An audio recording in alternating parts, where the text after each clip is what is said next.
Bonjour à toutes et à tous et bienvenue pour ce retour de William, enfin plutôt pour cet avis et cette analyse de l'épisode 4 de la saison 3 de Westworld qui a pour titre Mother of Exiles. Il s'agit d'une référence au poème qui est inscrit sur la plaque qu'on trouve sur le piédestal de la Statue de la Liberté.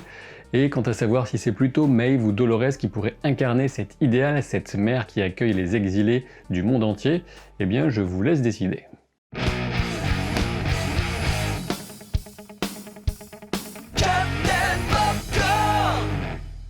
Et je pense que vous serez d'accord pour dire avec moi, mais quel épisode, puisque la révélation concernant les autres qui accompagnent Dolores ne s'est pas faite attendre. La saison n'a pas fait le jeu interminable du mystère sans fin, et du coup on sait que ce sont des copies d'elle-même que Dolores a mis dans certains corps pour accomplir son plan, mais pour l'instant, revenons quand même à William. On le sait, William a poussé à la mort ou tué lui-même les gens de sa famille. Son épouse Juliette s'est suicidée en découvrant celui qu'il était vraiment et son obsession malsaine pour Dolores. Son beau-frère Logan a sombré suite à l'humiliation complète que William lui avait fait subir. Et il n'a pas pu mener à bien le transfert de la conscience de son beau-père James Delos dans un corps androïde, et pour couronner le tout, il a abattu sa propre fille Emily dans le parc Westworld en pensant qu'elle était un hôte contrôlé par Ford. Et rappelez-vous, en fin de saison 2, William avait été rapatrié depuis le parc Westworld puisqu'il était grièvement blessé, et quant à la fameuse scène post-crédit de la saison 2, si vous avez un peu la mémoire qui flanche, comme William peut-être, eh bien je vous renvoie vers ma vidéo consacrée à ce final de la saison 2 avec les réponses à 12 questions. En résumé, la scène de William accueilli par Emily dans la forge était une vision d'un futur éloigné dans lequel des hôtes testent une version Android de William. L'apparition de Dolores en cette fin d'épisode 4 annonce à William que la dernière volonté d'Emily consistait à le voir prisonnier de ses propres péchés. On peut voir dans la scène post-crédit de la saison 2 l'ultime concrétisation de ce souhait. Revenons au présent de cette saison 3 avec un William en plein délire paranoïaque. Au cœur de son trouble, on trouve le doute sur sa nature profonde puisque déjà, en fin de saison 2, il s'était coupé le bras pour vérifier sa propre humanité. La culpabilité le ronge également avec la mort de Juliette qui le hante à tel point qu'il ne retourne jamais dans sa propre salle de bain. Au passage, on remarque sur le plan du lustre un motif 4 points avec une croix au centre. Ce motif, on l'a vu depuis longtemps dans la maison d'Arnold et il semble qu'il représente l'action de Dolores avec elle au centre, l'esprit de Dolores, et 4 clones correspondant aux 4 points. Ce motif, on le voyait déjà dans la forme avant du canon qui propulsait au loin les données issues du parc et notamment le sublime. L'hallucination de William le transporte directement dans la baignoire et elle a tout du cauchemar avec une musique qui m'a même fait penser à ça, et le court retour vers sa blessure à la main nous montre les tiges métalliques déjà présentes, ce qui signifie qu'il s'agit là d'un flash forward et non pas d'un flashback. Le point de non-retour a été atteint avec Emily, sa fille, la dernière qui cherchait véritablement à l'aider et qui incarne ici les pires doutes existentiels de William. Dans cette scène, on remarque que c'est déjà le blanc qui domine, le blanc qu'on retrouve évidemment dans l'institution psychiatrique où William finira interné. William est-il donc libre, conscient de ses actes et donc profondément malfaisant, ou n'est-il qu'une marionnette? Voilà les questions qui rongent cet homme qui était auparavant l'homme en noir et qui devient l'aliéné en blanc. Et c'est là toute la question que Ford voulait faire germer dans l'esprit des autres pour les guider vers la conscience. Malheureusement pour un humain, le centre de ce labyrinthe ne mène qu'à la folie. S'imaginant se donner la mort avec la carte résumant sa personnalité qui s'est transformée au passage en éclat de verre, William est tout prêt à tuer encore une fois lorsque Charlotte surgit au beau milieu de son délire. Et au passage, on a bien la confirmation que c'est bien William qui serait à l'origine des premières ventes d'informations provenant de Delos à Serac il y a une vingtaine d'années. Malgré ses délires, apparemment William reste suffisamment lucide pour comprendre le risque si certains des projets secrets de Delos étaient dévoilés, et dans ce que va lui raconter Charlotte, il y a une part de vérité, à savoir son projet de retirer Delos de la bourse grâce à un investisseur particulièrement fortuné. En effet, de toute évidence, le plan de Dolores à ce sujet consiste tout simplement à utiliser la fortune colossale de Liam Dempsey, qu'elle va s'approprier dans cet épisode, pour racheter les parts de Delos et retirer la compagnie du marché boursier, ce qui empêchera Serac, à travers ses multiples petites entreprises fantômes, de récupérer le gros lot. La scène du rasage reprend celle de Dolores rasant l'homme en noir avec son couteau dans l'épisode 10 de la première saison alors que William était persuadé de bientôt atteindre le centre du labyrinthe. L'internement de William permet donc à Dolores de récupérer l'intégralité de ses droits de vote. Elle fait d'une pierre deux coups entre vengeance pour les années de tourment au parc et progression de sa prise de contrôle totale sur la seule compagnie en mesure de produire massivement de nouveaux hôtes. Du côté de Bernard maintenant, je dois dire que j'aime tout particulièrement l'ambiance douce et nostalgique qui enveloppe les souvenirs liant Arnold à Dolores dans un cocon cotonneux. Le ratio de l'image nous indique qu'on se situe alors dans une forme de simulation, ce qui correspond au processus de recréation de Bernard par Dolores, dans un cycle de création mutuelle qui n'en finit plus, comme vient à nouveau le rappeler la fameuse lithographie de Moritz Escher, déjà vue auparavant dans la série. Bernard découvre à côté de la cuve d'impression de corps des instruments qui semblent impliquer que l'unité de Dolores, qui était dans la première copie de Charlotte Hale, celle qui est sortie du parc, aurait été retirée et sans doute placée dans le corps de Dolores.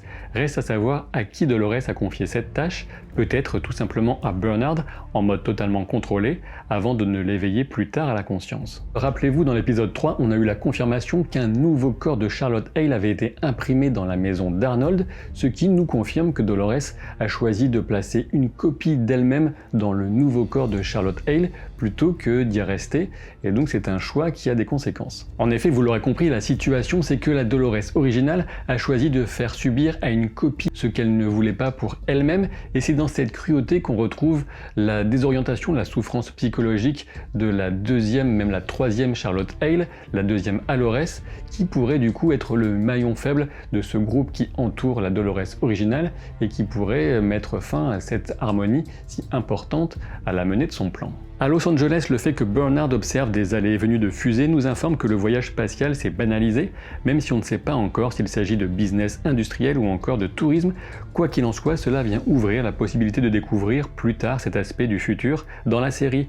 Au passage, on nous rappelle la pierre angulaire de Bernard, le faux souvenir de son fils. La tendance buddy movie se poursuit entre Bernard et Stubbs et on remarque le t-shirt de ce dernier qui nous indique que la fascination pour Hollywood est toujours de mise et que les visites se font dorénavant en drone. Bernard prévoit donc de contrôler la copie de Liam grâce à ce petit boîtier qu'il a bricolé lui-même et il connaît la position du milliardaire en piratant tout simplement le service de voiturier. Il faut quand même se rappeler que Bernard, c'est un sacré petit malin. L'intérêt de la scène de shopping costume pour Caleb réside bien sûr dans le commentaire sociologique de Dolores qui étudie l'humanité comme le ferait une entomologiste avec une colonie de fourmis. Les vêtements de luxe sont des parures permettant aux plus riches de se reconnaître entre eux. Toute l'opération de transfert des fonds de Liam se fait sans doute un poil trop facilement, surtout pour une somme aussi monstrueuse que 550 milliards de dollars. Toutefois, visuellement, j'ai apprécié le décalage entre d'une part les opérations de cette banque particulière qui pose peu de questions, une activité qui est donc par définition opaque et cloisonnée, et d'autre part le lieu lui-même qui se veut non seulement ouvert, mais aussi transparent, notamment avec ses écrans presque invisibles. Lorsque Serac ramène Maeve à la conscience, peu de doute qu'on se situe bel et bien dans le monde réel, même si Serac lui-même n'interagit qu'avec Maeve, on le voit boire dans un verre, puis plus tard échanger un flingue et tuer un humain. Pour le moment, je continue donc de supposer que Serac est un humain et potentiellement un humain augmenté. Et oui, en effet, on sait que le transhumanisme est un des thèmes potentiels centraux de Westworld, du coup il ne me semblerait pas complètement déconnant de trouver des traces de cette transhumanité chez l'homme le plus riche de la planète. D'autant plus qu'on peut s'interroger sur la dose de radiation que Serac aurait reçue enfant, en assistant à distance, certes, à la destruction atomique de Paris, d'autant plus qu'il y a un cadavre de gibier juste à côté de lui. Et de toute évidence, on a là la révélation d'un traumatisme fondateur qui explique la volonté de démiurge qui anime Serac, qui veut contrôler l'histoire et donc tout simplement définir l'avenir de l'humanité. Et bien sûr, on remarque le parallèle entre Serac et Ford, les deux personnages qu'on nous a montrés enfants, et à chaque fois dans un environnement naturel. Pour revenir sur ce que j'évoquais déjà dans l'analyse de l'épisode 3, je pense que Ford a connaissance des allégeances de Charlotte et de l'existence de Serac. On pourrait même se dire par extension que le projet de Ford de permettre aux autres de se trouver une place par rapport aux humains pourrait découler de la défiance qu'il aurait eue envers les projets d'Insight et la mégalomanie de Serac. Lors de ce deuxième entretien entre Maeve et Serac, on peut relever une reprise, une cover d'une fameuse chanson de Björk, Hunter, et cela ne fait que renforcer mon impression d'un hommage d'ensemble à Blade Runner, d'autant plus lorsque Serac va confier à Maeve la mission de chasser ses semblables. Et dans la chanson Hunter, on trouve aussi une phrase qui dit « J'ai cru pouvoir organiser la liberté », ce qui correspond bien au projet de Serac, projet qui implique de récupérer les données collectées par Delos sur ses fortunés clients et qui, de l'aveu même de Serac, permettrait de mieux cerner l'espèce humaine que la masse d'informations pourtant colossale dont dispose déjà le système Rehoboam. Et pour Maeve, la motivation consisterait donc tout simplement à pouvoir rejoindre sa fille dans le sublime, ce qu'elle pensait impossible, et lorsqu'on découvre que Serac a déjà retrouvé la trace, la localisation de la maison d'Arnold, on comprend vraiment de quelles incroyables ressources il dispose. Et il nous montre les logs d'impression d'hôtes qui indiquent 5 corps. Pour l'instant, je suppose que ces 5 impressions correspondent dans l'ordre à Bernard, au corps de Dolores, à la seconde copie de Charlotte, à Musashi et enfin à Martin Connells, sachant que Dolores avait emporté 5 perles avec elle, il resterait donc un hôte à imprimer pour remplacer un dernier humain. Au passage, on peut remarquer la tenue de Serac, tout en noir avec juste une pochette blanche.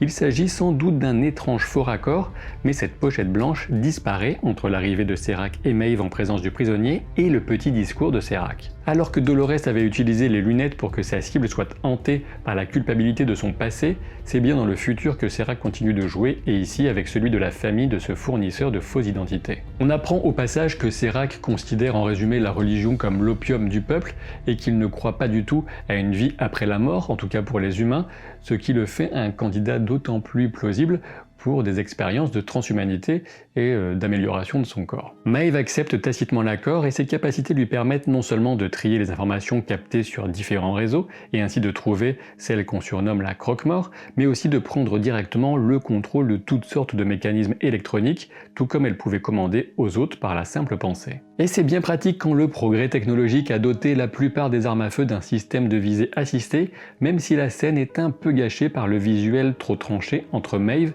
et la doublure cascade de Sandy Newton. Pendant ce temps, on découvre une soirée qui incarne la quintessence d'une société qui ne peut cacher sa décadence sous les masques du luxe et des bonnes manières. Le trafic d'êtres humains et la prostitution font beaucoup plus classe en tenue haute couture avec orchestre qui joue une cover de Wicked Games de The Weeknd, mais il n'en reste pas moins dégradant au final. Et on peut même relever au passage le clin d'œil au clip original de The Weeknd avec une femme nue sous une veste. On y retrouve Liam et ses amis ultra riches qui s'encanaillent à coups de substances de synthèse dernière génération. Roderick donne ainsi à Liam une drogue qui est supposée utiliser le système limbique et le plonger dans un état contemplatif.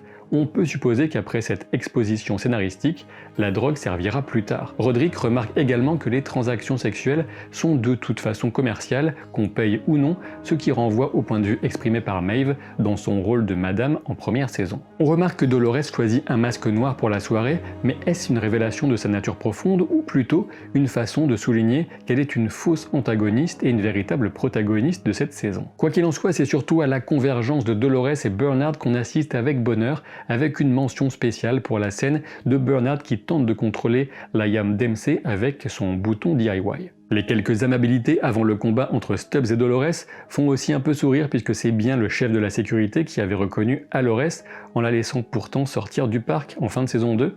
Et pour ce qui est de la chorégraphie, ça passe, sachant que le taekwondo d'Evan Rackelwood aide forcément à monter la jambe, même si le coordinateur cascade ne l'a découvert que durant le tournage et que les chorégraphies ont été modifiées à la volée pour en profiter. Il faut aussi se souvenir que Stubbs dans ce combat manque de mobilité dans l'épaule. Cerise sur le gâteau, les petites scènes du couple d'amis de Liam sont assez bienvenues et je préfère largement ces touches d'humour inscrites dans l'histoire au clin d'œil un peu lourdingue à Game of Thrones de l'épisode 3. Alors que William surgit de sa maison de luxe en Man in Black, on s'achemine vers la somptueuse triple résolution de cet épisode avec en parallèle Bernard, Maeve et William, chacun face à une version différente d'une copie de Dolores. Et je profite de ce moment pour souligner avec vous qu'on a quand même une sacrée chance puisqu'il y a très peu de séries dans le monde qui vont nous proposer une situation aussi intelligente, aussi étonnante, traité avec autant de subtilité. Petit retour en arrière toutefois puisque le premier qui avait une chance de percer le mystère, c'était évidemment le spectateur, grâce à un indice ultra pointu, je vous l'accorde.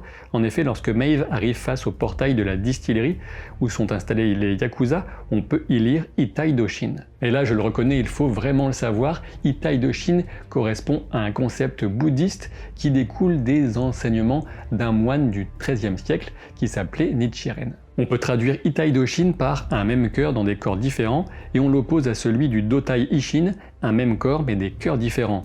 Agir dans l'esprit Itai Doshin doit permettre à un groupe d'atteindre son objectif. Et on comprend immédiatement l'application possible de ces deux concepts à la situation de Dolores.